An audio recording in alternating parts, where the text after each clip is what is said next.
Okay, so electrohydraulics ataupun sama jugalah electropneumatics, term is defined from words of electro, which mean electrical, and hydraulics or pneumatic, which mean hydro, liquid, air, pressure.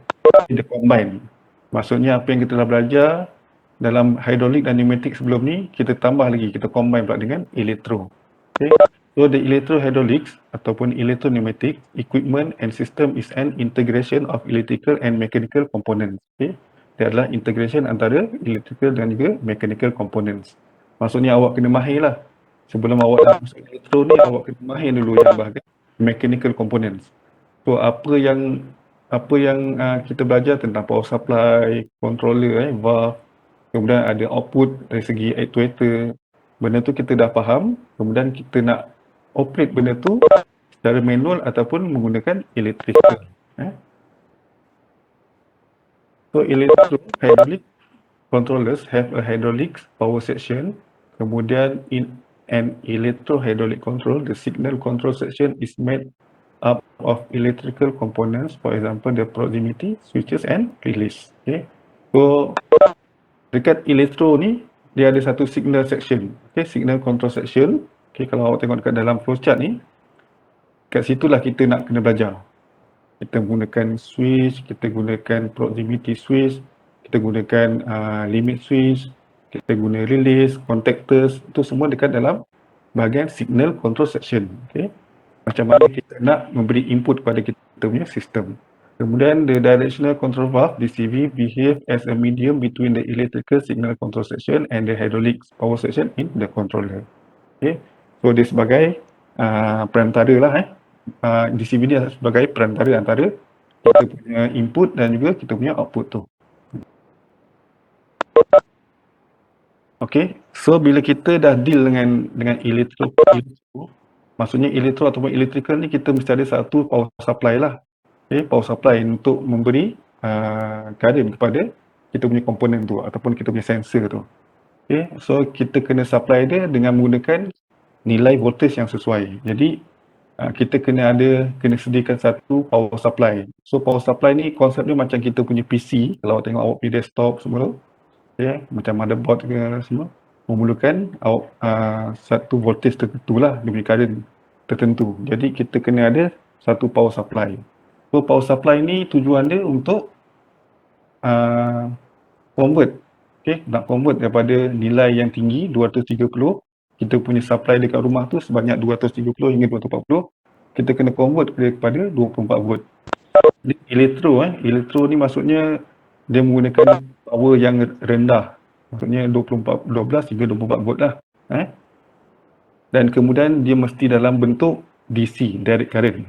Kita punya supply dekat rumah tu AC, alternating current, so kita kena convert pada DC. Itu dua tujuan dia. Kita nak convert kita nak turunkan voltage dan kita nak convert dia punya current. Dalam power supply tu kena faham lah. Okay, sama juga macam power supply kat komputer kita tu. Dalam tu konsep dia sama. Dia ada transformer, dia ada rectifier and dia ada voltage regulator. Okay. So transformer tu kita faham lah. Kita dah sedia maklum, kita dah belajar sebelum ni. Awak dah belajar dekat sekolah ke, dekat fizik ke.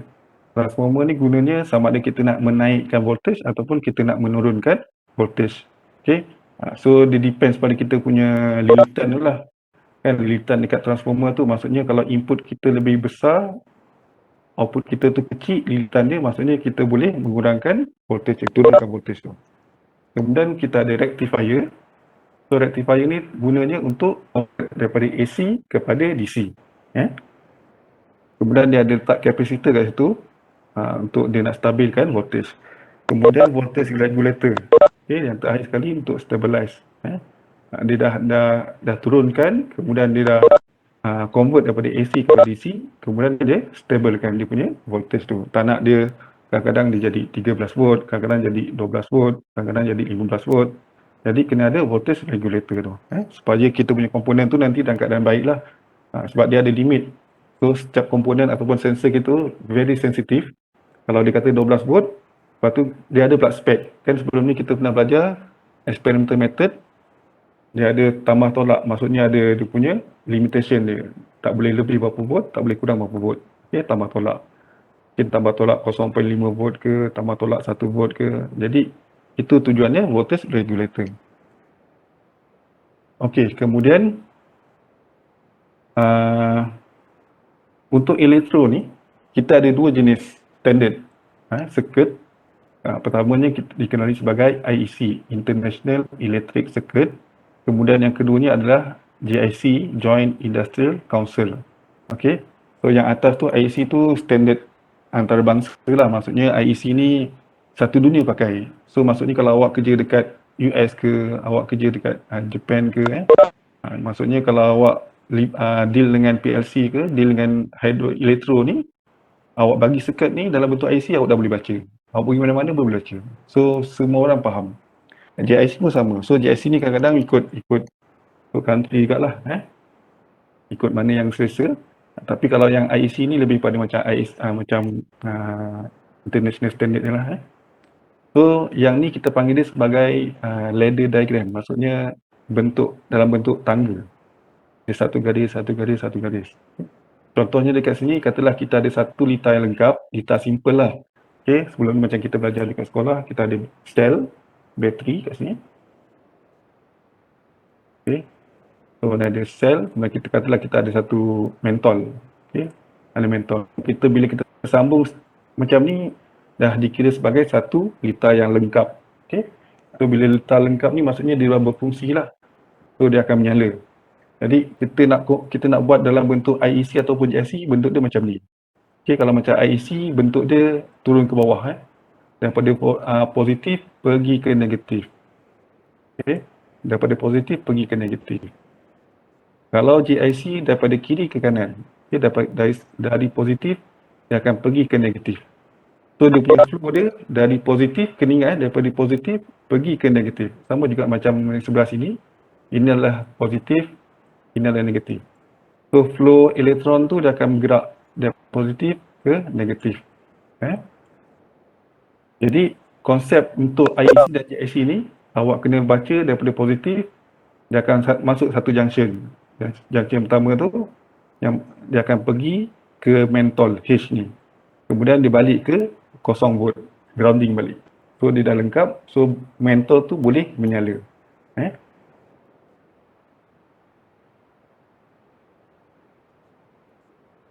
So kalau katalah kita nak kawal mentol tu daripada jangan menyala dulu, so kita kat sini kita kena putuskan lah. Kita letaklah satu switch. Okay, kita letak satu switch, katalah bentuk switch macam ni. Okay. Kata ni kita tak ada. So maksudnya dia punya litar dia terputus macam ni. So kalau macam ni maksudnya tak lengkap lah. Bila kita tekan dia switch tu, dia akan bersambung, jadi dia akan lengkap dan mentol tu boleh menyala. Mentol ke, buzzer ke, okay. Kita punya solenoid ke, semua tu akan berfungsi lah sebab dia dah lengkap. Sama juga dengan JIC. So itu cara kasar ni, nanti kita akan pergi detail. So ini adalah komponen-komponen dalam elektro. So yang dekat slide ni dia lebih pada dia tunjuk pada bentuk IEC lah. Simbol-simbol dalam IEC. Ada juga simbol-simbol dalam JIC. So simbol-simbol ni kena hafal. Okay, kalau katalah ditanya dalam exam, dia tak akan diberi. Dan awak kena hafal lah. Kalau IEC, contohnya untuk normally open contact, macam mana bentuk IEC dia. Untuk JIC, macam mana bentuk dia. So benda tu kena hafal lah. So nanti kalau kita selalu tengok, kita akan faham lah, kita akan ingat. Okay, yang pertama ni adalah switching element ataupun kita panggil dia contact. So there are three types of electrical switches used in the design of electro-hydraulic ataupun electro-pneumatic circuit. Okay. So dalam kurungan ni selalu saya letak dalam electro-pneumatic, maksudnya yang berkenaan dengan pneumatic saja. Tapi kalau katalah macam contact ni selalu kita pakai bentuk yang samalah. Kalau dia normally open, contact boleh pakai bentuk simbol dia sama juga untuk hydraulic, sama juga untuk pneumatic.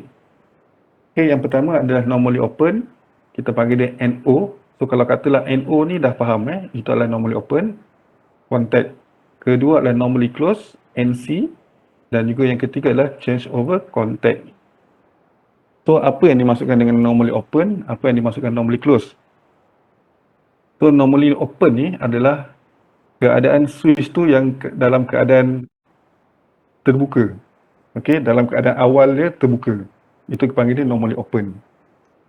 Bila kita tekan ni switch tu, baru dia akan close. Bila close maksudnya lita tu boleh lengkap lah, bersambung lah. Contoh kat sini, ini adalah normally open. Bila kita tekan je, benda ni akan bersambung lah. Okay, dia akan bersambung. Itu akan jadi close. Kalau yang normally close, dia dalam keadaan asal dia macam ni. Belum kita tekan lagi, dia dah close. Maksudnya, kalau kita pasang dalam lita, mentol akan menyala, buzzer akan berbunyi. Itu adalah normally close. Bila kita tekan, dia akan terputus lah. So, selalunya normally close ni kita guna sebagai nak shut off, okay, ataupun emergency apa button, itu adalah normally close. Kalau awak selalu tengok dekat lab tu ada satu switch emergency button yang kita selalu tarik warna kuning kan, kuning merah tu kita tarik, kita tekan. Itu dalam keadaan normally close lah. Bila kita tak nak pakai, kita tekan. So, dia akan terbuka. Kemudian change over contact switch. So, change over ni dia ada dua keadaan. Maksudnya dia sambung daripada satu input dia jadikan dua output. Okay. So dekat sini ni adalah change over. So ini ada input dia nombor 1. Output yang kedua tu adalah nombor 3 ataupun nombor 5. Okay. So yep.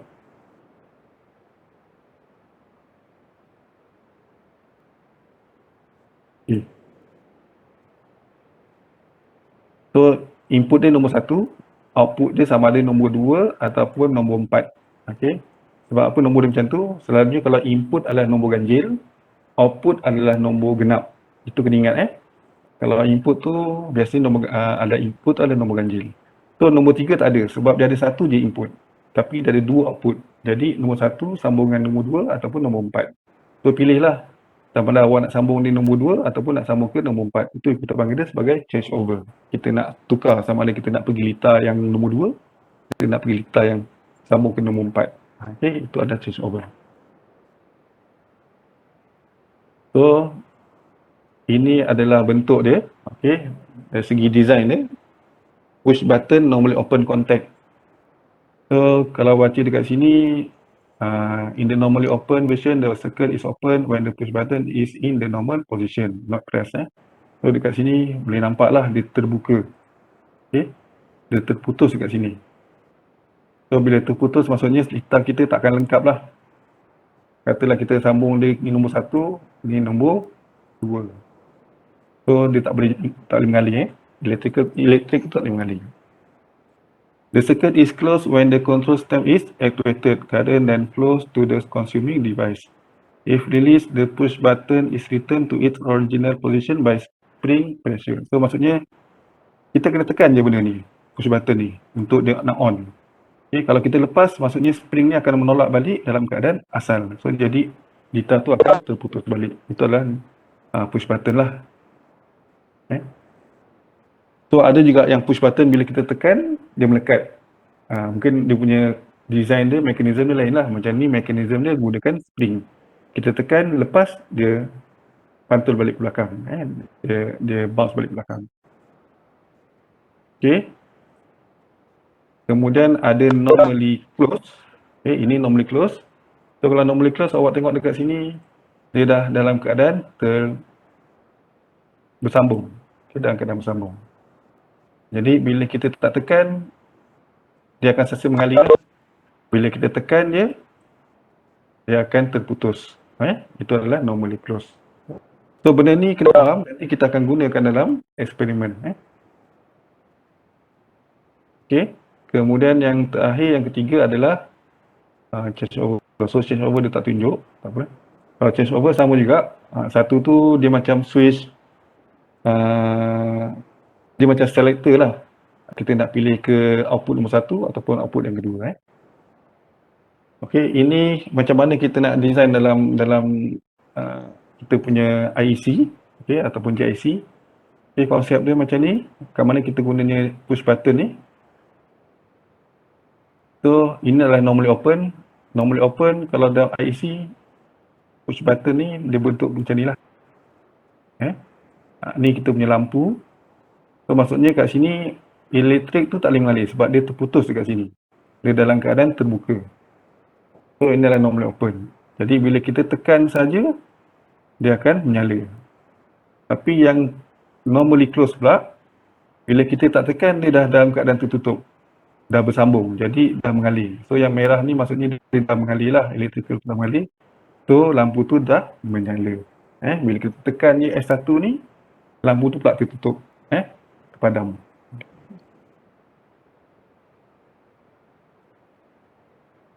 So dalam elektro ni, kalau kita design benda ni, label ni sangat penting. S1, S1H, apa tu pun. Awak nak letak S1 ke, awak nak letak push button 1 ke ataupun PB1 ke pun boleh. Supaya nanti kita nak synchronize. Mungkin dekat circuit yang kedua ni kita nak guna pula. Mungkin benda ni ada kena-mengena dengan pita yang kedua tu. So dari segi labeling tu mesti sangat penting lah. Kemudian ni. Ini adalah change over contact. So the third variation in the change over contact, this contact combine the function of normally closed and normally open contact in one unit. So kalau awak tengok dekat sini dah ada dua contact lah. Satu yang normally closed, satunya adalah normally open. Bila kita tekan je, satu tu akan terbuka, satu pula akan tertutup. So dia besar, dia sekali sebab dia satu dalam satu digit body. Okay. So inilah bentuk yang kita nampak dekat lab tu. Kalau awak tengok dekat atas kan, dalam peralatan kita dekat hidrolik tu, ada nampak benda macam ni. So inilah bentuk dia. Ada normally open, ada normally close. Okay, normally open, normally close. Jadi dia ada dua dalam satu push button ni. Okay, satu push button ni dia boleh support 4 input. Okay, ada 4 input dekat sini.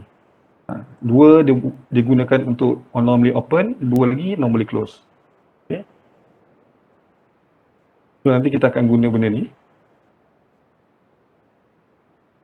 Okay, so kita masuk pula dekat switch. Kita panggil dia limit switch. Tadi tu kita panggil dia contact kan. Okay. Kita panggil sebagai switching element contact. Yang ni pula kita panggil dia sebagai limit switch. So limit switch is used to determine the position of positioning slide. Okay. Electrical contacts are actuated when a defined intermediate or end position is reached. Okay. So selalunya limit switch ni kita nak guna dia dekat actuator, linear actuator. Sebab apa dipanggil linear actuator? Dia sesuai digunakan pada benda yang linear lah, bukan yang rotating. Rotating tak boleh lah pakai limit switch. So sama ada kita nak letak dekat tengah-tengah ke, macam ni tak kat tengah ke, ataupun kita nak letak kat hujung ke, pun boleh. Tengok kat mana kita punya application. Mungkin kita nak set, bila dia dah extend pada pertengahan extension tu, dia kena kita punya limit switch. So limit switch tu akan trigger sama ada benda lain pula. Nak trigger actuator lain ke, nak trigger buzzer ke, okay. Tu gunanya limit switch.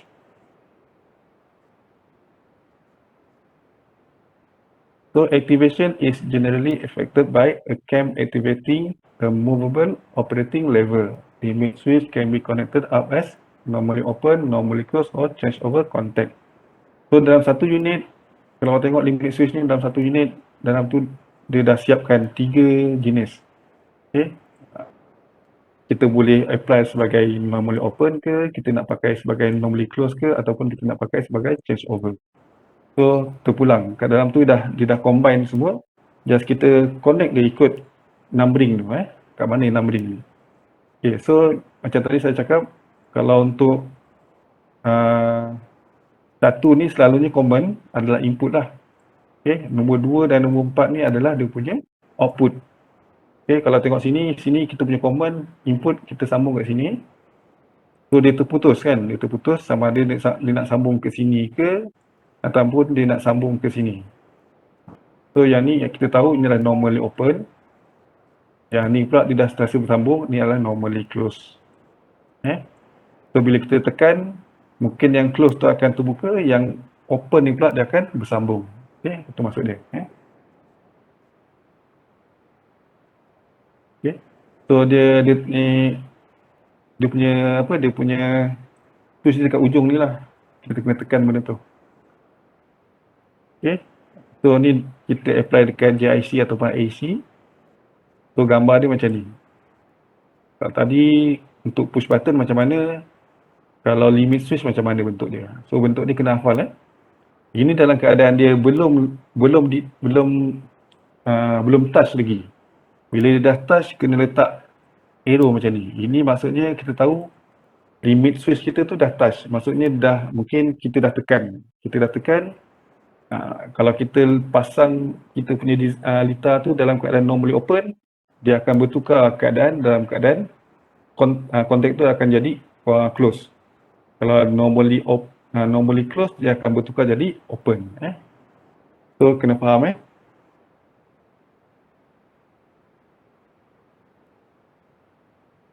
Okay, ini pula adalah proximity switch. So proximity switch ni ada banyak jenis. Ada jenis induktif, ada jenis magnetic. So yang pertama ni adalah inductive type. So signal is generated by the presence of any material with good conductivity in an oscillating magnetic field. Okay, maksudnya ini adalah kita punya sensor ataupun proximity switch kita. Okay, dia berfungsi jika ada satu benda good conductivity. So maksudnya kalau kita letak satu benda alat, okay, kita touchkan ataupun kita dekatkan dengan kita punya sensor tu, dia akan berubahlah daripada normally close akan jadi open, normally open dia akan jadi close. So dekat mana kita guna ni? Contohnya dekat parking kereta ataupun dekat traffic light. Kalau awak tengok atas jalan tu ada satu macam kita panggil gelung ni lah, satu wire ni. So ni nak trigger kereta tu. Kalau kereta tu lalu dia langgar proximity switch ni, so dia akan trigger dia punya litar tu dan litar tu akan activate lah, sama ada nak angkat barrier ni ke, nak berbunyi ke, nak menyala ke. Tengok kita punya design lah. Okay. So selagi kita tak langgar, selagi itulah benda tu tak akan trigger.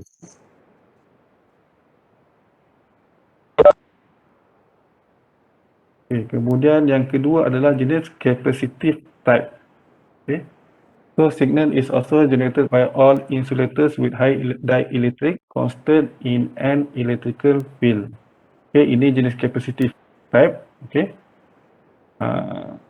Dekat mana gunanya?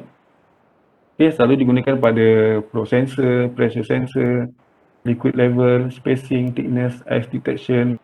Okay, so banyaklah kegunaan dia, application dia. Maksudnya antara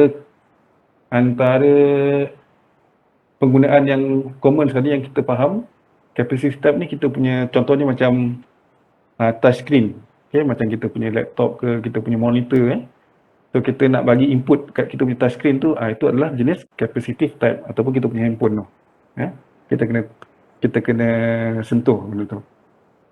Okay. Kemudian yang ketiga adalah optical type. So bila dah nama dia optical tu mungkin dia ada melibatkan cahaya lah. So dia akan keluarkan cahaya dan kemudian pantul balik kat dia. So kalau ada satu macam penghalang, okay, contohnya sepatutnya kalau dia keluarkan cahaya kemudian dipantul. Pantul maksudnya benda tu tak ada apa-apa lah. Mungkin benda tu dia kata tak ada input apa-apa. Jadi kalau katalah kita letak satu benda kat sini. Okay, so maksudnya benda tu tak menghalang cahaya tu daripada receive ataupun transmit. Jadi dia akan trigger kita punya switch ni. So kita tengoklah, kalau kita sambung dia daripada normally open, dia akan berubah jadi close. Kalau normally close akan berubah jadi open. Okay.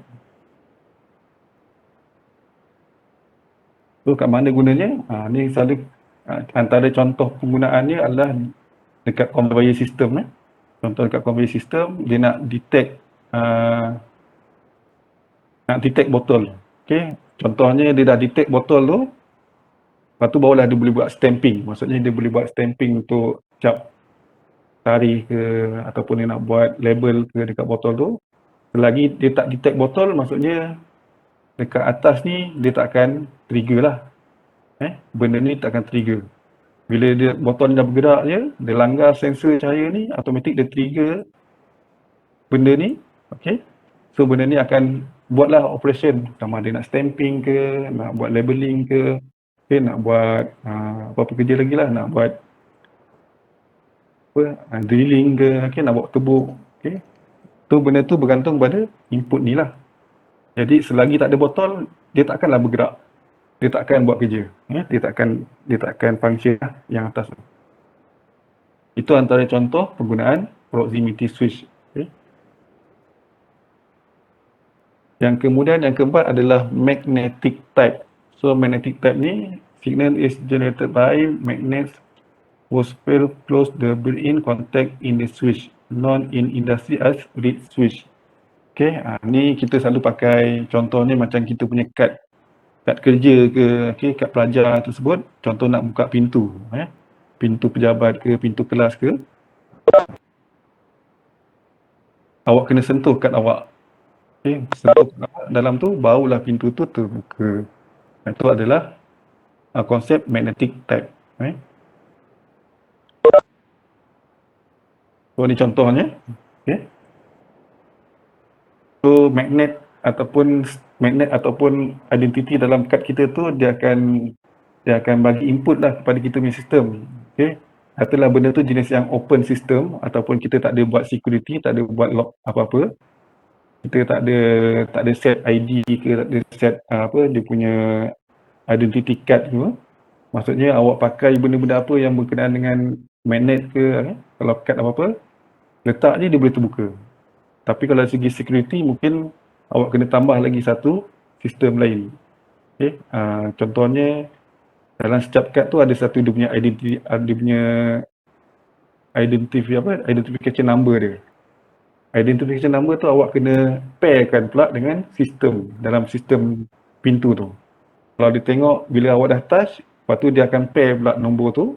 Kalau sama, barulah terbuka pintu tu. Kalau tak sama nombor tu, maksudnya itu adalah kad orang lain.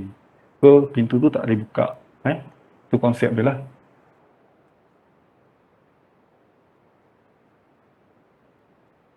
Okay. So, itu kita dah cover tadi berkenaan dengan switch. Okay, ada tadi yang contact ataupun switch. Kemudian ada limit switch dan kemudian ada proximity switch. Ada 3 benda. So, proximity switch tu dia ada 4 kan. So, kena ingat lah. Ada jenis optical, capacitive, ada induktif, capacitive, optical dan juga magnetic. So, ada 4 So, kemudian sebelum kita masuk relay, penggunaan relay, kita kena faham juga apa itu electromagnetic field. So, kita dah faham lah, kita dah pernah belajar dekat sekolah dulu, dekat dalam fizik asas. Macam mana kita nak dapatkan electromagnetic field ni, macam mana kita kena gelungkan satu core iron. Okay. Kita gelungkan, lepas tu kita beri dia elektrik ataupun kita letak dia current, kemudian dia akan berubah sifat dari segi besi yang biasa menjadi elektromagnet kan. So benda tu ada banyak kegunaan dia. Antaranya adalah relay, solenoid, contactor, semua benda tu kita akan guna konsep elektromagnetik ni. So kena faham lah macam mana elektromagnetik ni. A magnetic field with concentric field lines is created around the conductor carrying an electric current. Okay. So kita faham lah, kita ada coil dan kita ada core. So bila kita beri dia satu current, dia akan memberi sifat sebagai elektromagnet. So dia ada kutub nanti ada kutub utara ataupun kutub selatan lah, pole.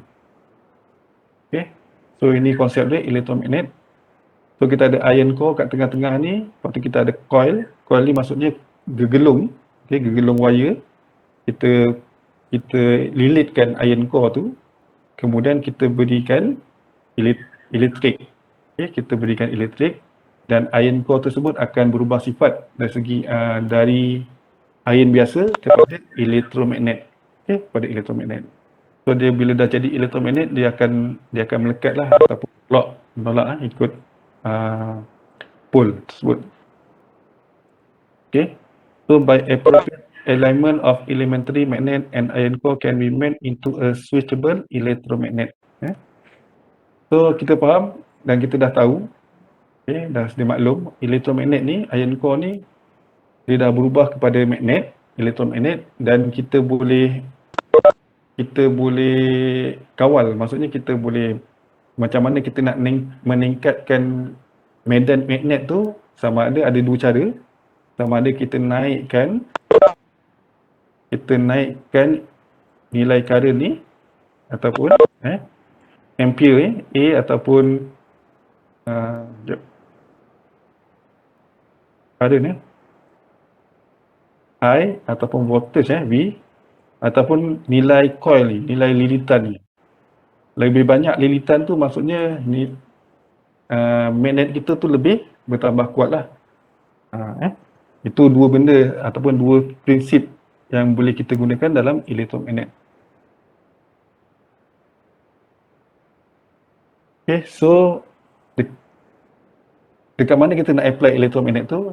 Satu contoh yang paling common sekali adalah relay. Okay, relay ni dalam bahasa Melayu ni kita panggil dia geganti. So kita ada dua benda sebenarnya, ada relay ataupun contactor.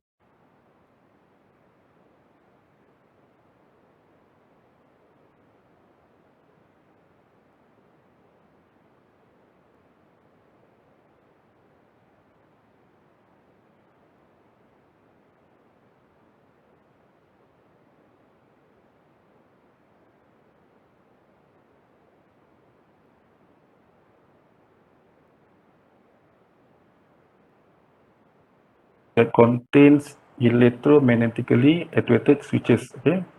So relay ni konsep dia sama macam switch. Okay. Nak sambungkan litar ataupun nak putuskan litar. Relay also can consist of a coil and multiple contactors. Okay. So dalam satu relay tu dia ada coil dan dia ada contact. So kena ingat dia ada coil dan dia ada contact. An electromagnetic field is created when a voltage is applied to the coil of the electromagnet. The result is attraction of the movable armature to the coil core. The armature attracts the contact assembly. Okay. So dalam satu relay tu, okay, dia ada coil, dia ada contact. So dalam tu dia antara coil dan contact tu dia disambung oleh armature. So this contact assembly can open or close a specific number of contacts by mechanical. If the flow of current through the coil is interrupted, a spring returns the armature to its original position. So macam mana dia punya konsep? Okay. Okay. So kalau tengok dekat sini, gambar sini, apa yang dipanggil dalam relay tu, dalam tu ada dua benda. Satu adalah coil, ni ada coil. Okay. Coil tu adalah benda yang elektromagnet tadi, yang kita belajar konsep tadi. Kemudian kita ada contact. Ni adalah contact. So ini adalah armature dia, armature dia. Yang besi ni. Besi ni yang akan bergerak. So macam mana konsep dia? Okay.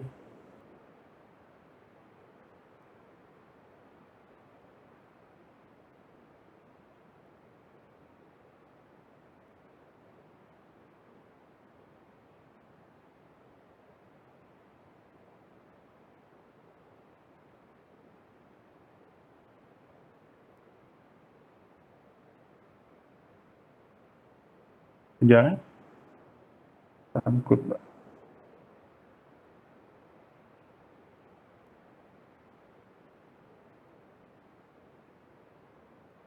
Boleh nampak putus.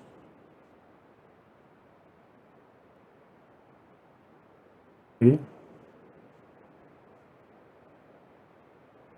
So saya cepat sikit lah sebab aku tak sempat 1 jam. Okay, tadi terhenti dekat sini.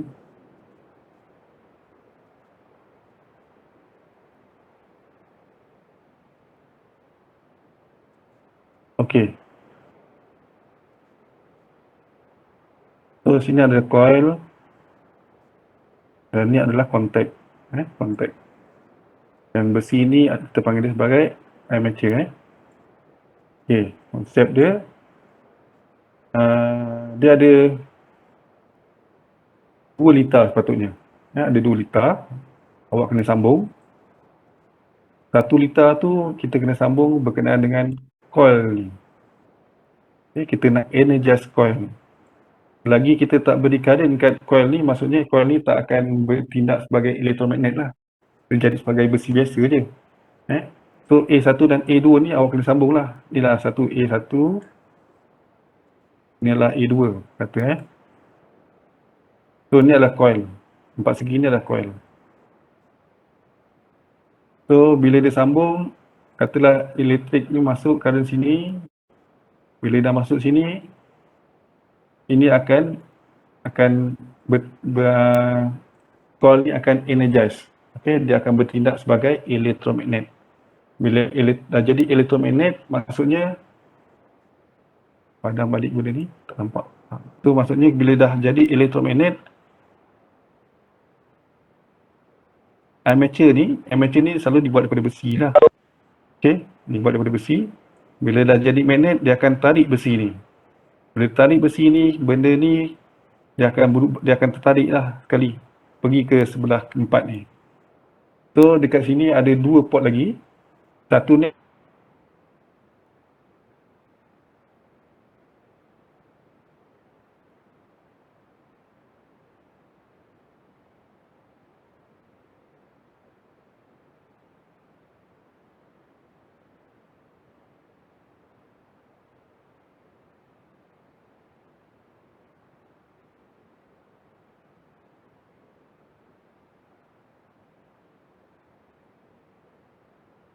close sebab dia dah sedia bersambung. Dia dah dalam keadaan bersambung. Itu adalah normally close. So ni ada normally close. Yang nombor 4 ni pula dia terputus. So ni adalah normally open. So normally open. So dekat situ awak kena sambung lah. Sambung nombor 1, kemudian awak nak pilih nombor 2 ataupun nombor 4. Kena ingat nombor 1 tu adalah common ataupun input. 2 dan 4 tu adalah output kita. Nombor genap. Nombor 1 tu adalah nombor ganjil, input. A1 dan A2 itu adalah satu letak lain untuk kita energize coil. Okay, kat sini Bila benda ni dah energize, automatik yang ni akan berubah bentuk. Yang ni daripada open akan jadi close, open akan jadi close, open akan jadi close. Yang close pula akan jadi open. Dia serentak Dia akan kawal ke empat-empat tu. Itu gunanya relay. Dia satu tujuannya adalah dia boleh kawal 2 ataupun 3 litar secara serentak. Itu konsep dia. So selalunya relay ni ada 2 jenis lah. Ada yang 2 pole ataupun 4 pole. So kalau 2 pole tu dia ada 2 input output je. Kat sini. Kalau tengok dekat sini dia ada 2 terminal. 2 kontak. Sama ada yang ni ataupun yang ni boleh pakai. Kalau 4 pole dia ada 4 kontak serentak awak boleh kawan. Selalunya ada 2 je lah. Paling minimum 2 lah. Kalau satu tu satu pun ada tapi jarang lah. Selalunya akan buat 2 ataupun 4. So yang sebelah kiri ni lebih pada AC, jenis AC. Sebelah kanan ni DC. So beza je dekat input lah. Nak kawal coil tu. Kena ingat coil tu saya padam. Untuk AC dengan DC ni maksudnya nilai current yang kita supply dekat coil tu. So coil tu boleh terima sama ada AC ataupun DC. Tetapi kalau untuk contact, so contact ni selalunya kita gunanya untuk DC. Ni pun DC, DC, DC, DC, DC. Sebab kita tahu tadi relay ni dia ada contact. So contact tu just nak kawal benda-benda yang nilai voltage yang rendah. Okay. Katalah kita ada 2 liter tadi, kan saya kata ada 2 liter. 1 liter kita kontrol untuk coil, 1 liter lagi untuk contact. So contact tu semuanya DC. Tapi coil tu kita boleh sambung dengan kita punya 240 volt ke, AC current ke, ataupun 240 volt DC current ke, tak kisah. Itu bergantung pada jenis-jenis relay lah. Contoh dia macam paling mudah, kalau dekat rumah, kalau awak perasan dulu sistem aircon, ingatlah aircon lama, ada warna hijau, warna merah kan. So itu kita panggil dia contactor. Contactor ni sama juga macam relay tapi dia lebih pada bentuk high voltage lah. Tujuannya supaya bila kita tekan warna hijau tu, maksudnya kita activate kan, kita energize kan coil dalam tu. So coil tu pula akan activate kan contact dalam tu. So contact tu yang akan on kan aircon kat rumah. Bukan yang hijau tu kita just nak on kan coil tu, nak bagi dia sebagai magnet. Nak jadikan sebagai sifat magnet. Bila dah jadi magnet, dia akan tukar kontak tu dalam tu dan dia akan onkan aircon. Tujuannya sebab dia nak mengelakkan bila kita tekan on terus, okay, kalau kita buat 1 liter terus ke aircon tu ada kompresor. Kompresor kita tahu dia menggunakan satu power yang tinggi untuk dia nak starting. Bila dia nak starting tu bila kita tekan, kadang-kadang dia akan sedut ataupun dia akan tarik electric current tu kuat. Kalau kita tangan basah ke ataupun tangan kita ada leaking ke dekat kita punya switch tu, dia akan boleh menyebabkan kita boleh dapat short lah, boleh jatuhan elektrik lah. Sebab tu kita guna contactor. Ataupun awak boleh tengok contactor ni banyak dekat dalam satu distribution board. Dalam yang main switch dekat rumah ke ataupun dekat kilang. Kalau awak tengok kilang, main switch banyak kan, MCB semua tu. Sebelum MCB tu ada satu contactor. Contactor tu selalunya dia nak kawal lah.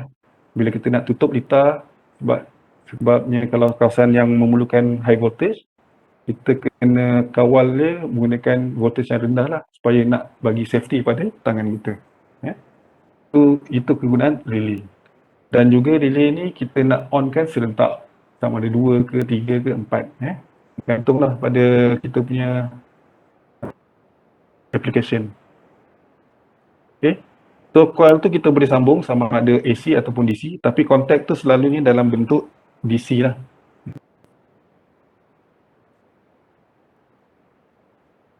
So ni untuk numbering. Okay, kalau untuk 4 pole sebab ada 4 contact kat sini. Kalau 2 pole ni dalam kotak ni maksudnya hanya ada hanya yang ni lah, yang tepi ni lah. Ni kalau ni, yang ni tengah-tengah ni tak ada. Tu adalah 2 pole. Tapi kalau semua ada, itu adalah 4 pole. So numberingnya 13 hingga 14 ni adalah untuk coil. Okay, kalau awak buat eksperimen nanti, awak diberikan satu relay, itu ada number. Okay, ada number kat situ, awak kena filter. Nombor 13 dan 14 itu adalah sambungan untuk coil saja. Okay, untuk circuit coil. Kita nak macam mana kita nak activatekan coil. Kemudian nombor 9, 10, 11, 12. Okay, yang ni. Ini adalah common. Ni yang saya panggil tadi common. Common ni kita kena sambung. Daripada input, katalah kita nak onkan lampu. Kita nak onkan buzzer. Input lampu dan buzzer tu kita sambungkan nombor 9, 10, 11 ataupun 12. Okay.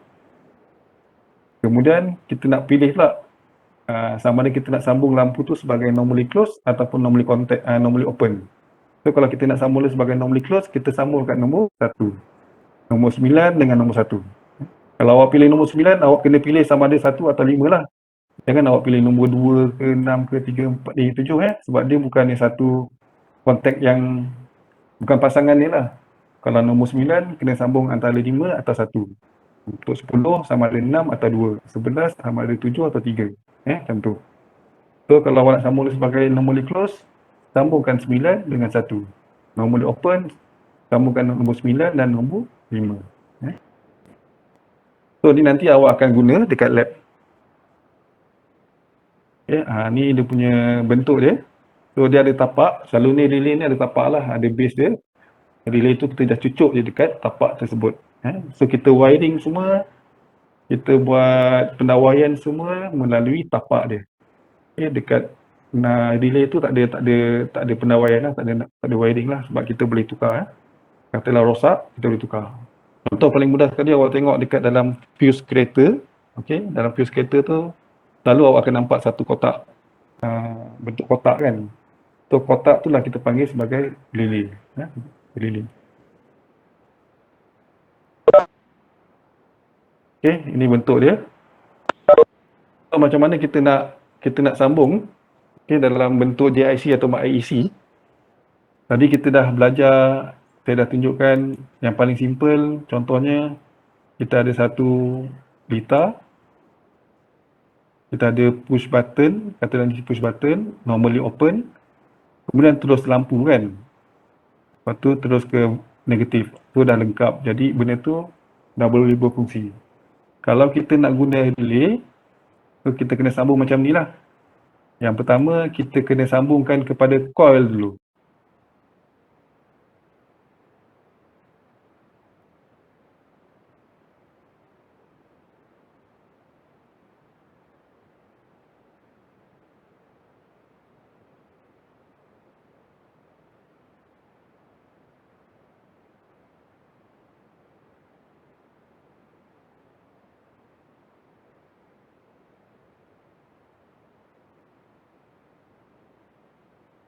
Label tu.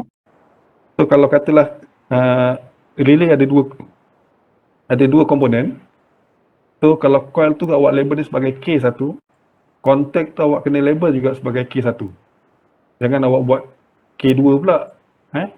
So kalau K1 dia akan cari mana K1, mana K1 dia punya kontak dia. Ini K1. So dekat sini kalau kata dah sini awak dah on, ini akan energize, dia akan energize. Ini akan kontak ni automatik akan berubah state daripada open akan jadi close, yang close pula akan jadi open. So dalam keadaan asal, kalau litar ni dalam keadaan asal awak tak ada tekan lagi, lampu ni akan menyala sebab ni normally close, ni normally open kan. So yang ni tak, ini tak menyala, yang ni tak menyala, yang ni pula menyala. Tapi bila awak tekan ni S1 ni dah bersambung, ini dah energize, K1 ni dah energize, kontak dia akan berubah keadaan lah. Daripada open akan jadi close, yang close akan jadi open. So yang ni akan menyala, ini akan menyala, yang ni pula takkan menyala, padam. Serentak. Itu tujuan guna relay. Boleh juga kalau sini awak nak buat, contohnya sini awak nak buat lampu. Dia lampu, ini awak nak tukar pula, nak tukar buzzer. Ataupun nak buat timer ke. Jadi bila awak tekan je, lampu H1 menyala, buzzer tu pula tak berbunyi. Dalam keadaan asal dia berbunyi. Bila kita tekan dia akan off. Ataupun kita nak buat normally open dua-dua apa, ni normally open pun boleh. Ikut kita punya pendawaian tu, wiring tu, kita nak numbering macam mana, sambung macam mana. So ni tadi sebelum actuate, bila kita dah actuate, K1 ni akan energize, dia akan cari semua kontak dia tu. Kalau kontak dia ada 4, kalau katalah awak sambung dia ada 4 lagi kontak, K1 ada lagi, K1, so ni letak buzzer ke, letak timer ke, benda tu akan berubah serentak, empat-empat tu serentak bila K1 ni energize. Okay. Sudah 9.50 kan. So selain relay, elektromagnet tu kita gunakan dekat solenoid. Solenoid. So solenoid ni gunakan konsep elektromagnetik. So solenoid ni adalah satu switch lah ataupun benda yang kita integrate dengan kita punya DCV. DCV. Directional Control Valve. So konsep dia bila kita dia macam ni. Bila kita so ini adalah DCV biasa, yang kita salah belajar sebelum ni kita guna dekat lab. Tetapi selalunya sebelah kiri ni kita pakai lever kan, kita tolak pakai lever. Lepas tu ini ada spring. Tapi yang kalau solenoid, dia adalah DCV yang sama, tapi dia dah sekali lah integrate dengan solenoid ni. Sebelah kiri solenoid. So dalam solenoid ni ada magnet, ada coil dan juga ada piston ni lah. Piston ni kalau katalah coil ni kita energizekan dia akan jadi elektromagnet. Bila dah jadi elektromagnet, dia akan menolak piston ni ke kanan. Dia gunakan konsep elektromagnet tau. So, kalau tengok sini bila dia dah energize magnet ni, piston tu akan bergerak keluar, bergerak ke kanan. Bergerak ke kanan ni. Bila bergerak ke kanan, automatik macam kita actuate lah lever tu, valve tu. Daripada kotak kiri, bergerak ke kanan. Bila kita putuskan je elektrik, katalah kita putuskan je litar, benda ni dah tak jadi elektromagnet dah, tak energize. Tak energize. Maksudnya, spring ni akan tolak balik DCV ni ke kiri. So dia akan pergi macam ni lah dalam keadaan asal. Itu adalah solenoid. So solenoid ni awak kena sambung dengan current lah kat sini.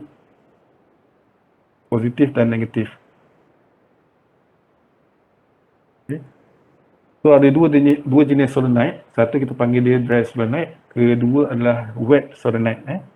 So yang dry solenoid ni dia tak menggunakan minyak ataupun dia tak tenggelam dengan dalam keadaan dia punya oil lah. Dia jenis simple construction. Kemudian dia lebih mudah lah. Yang kedua adalah wet solenoid.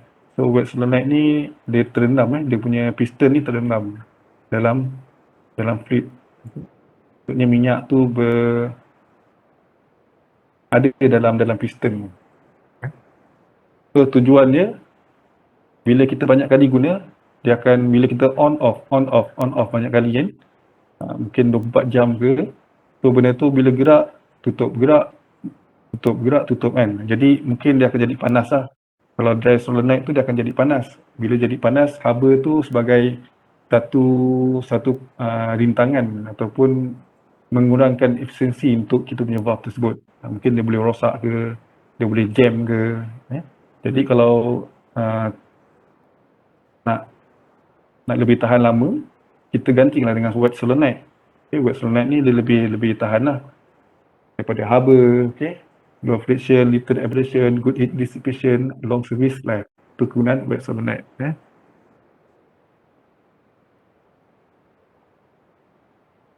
Itu je untuk solenoid.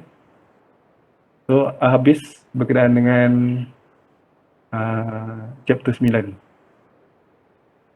So saya terpaksa cepat, banyak nak kena cover. So dah 9.56. So boleh faham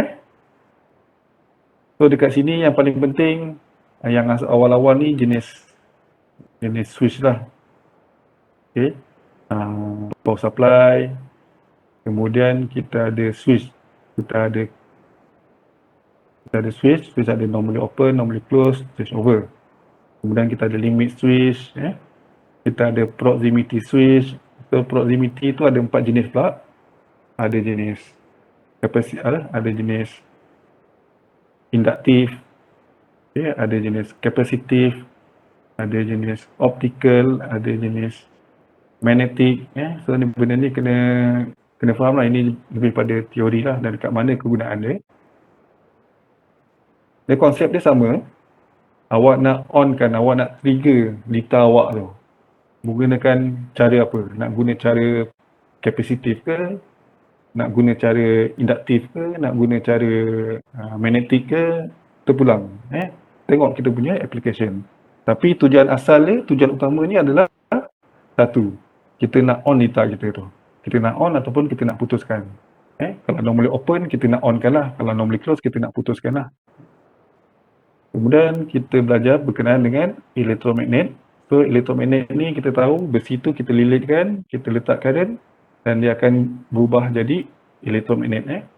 So elektromagnet ni kegunaannya dekat relay dan juga solenoid. Dua kegunaan dia, relay dan juga solenoid. So relay dalam tu ada dua benda, awak kena faham. Satu coil dan satu lagi contact. Kemudian solenoid sama jugalah. Kalau solenoid tu dia nak menggerakkan ataupun nak actuate kita punya valve menggunakan piston tersebut. Okay, itu saja untuk minggu ni. Harapnya semua faham. So nanti pada minggu depan saya akan cover berkenaan dengan chapter 10 pula. Macam mana kita nak develop, kita nak design kita punya litar dalam bentuk electrical. Okay, sebelum ni kita dah belajar litar pure mechanical. Pure mechanical maksudnya awak letak power supply, awak letak controller kan, ada DCV, ada PCV, ada flow FCV, kemudian pergi ke actuator output. Itu adalah pure mechanical, maksudnya ada pure design lah, pure circuit, mechanical circuit. Yang ni pula electrical circuit. So electrical circuit dengan mechanical circuit tu awak kena dia mesti communicate lah. Okay, contohnya dekat sini.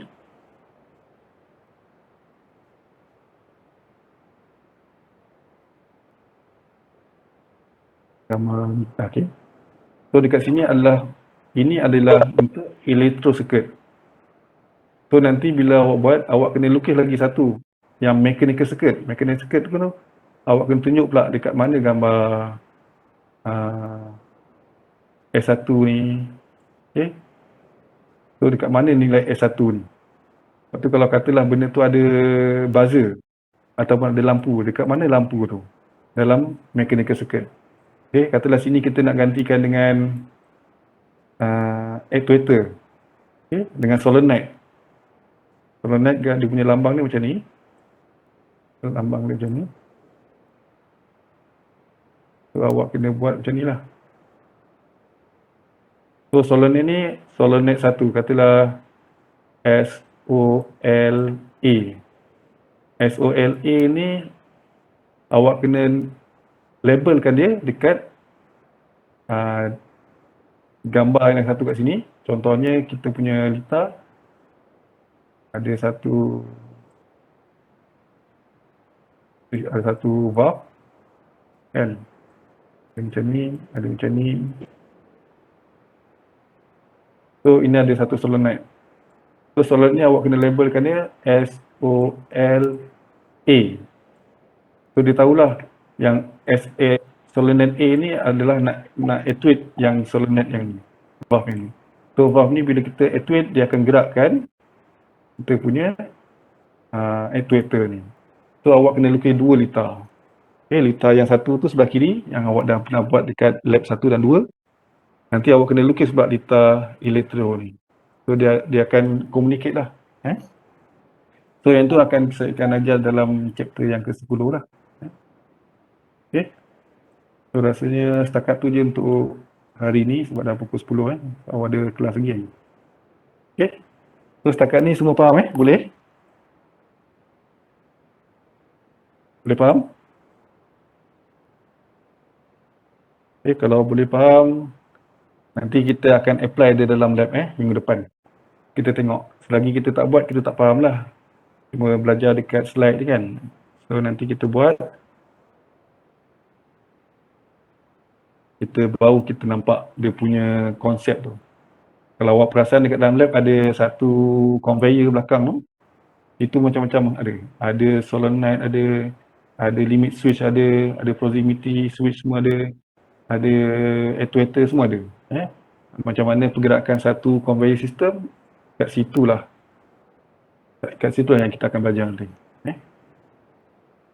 Okey, kalau tak ada, setakat tu saja untuk pagi ni.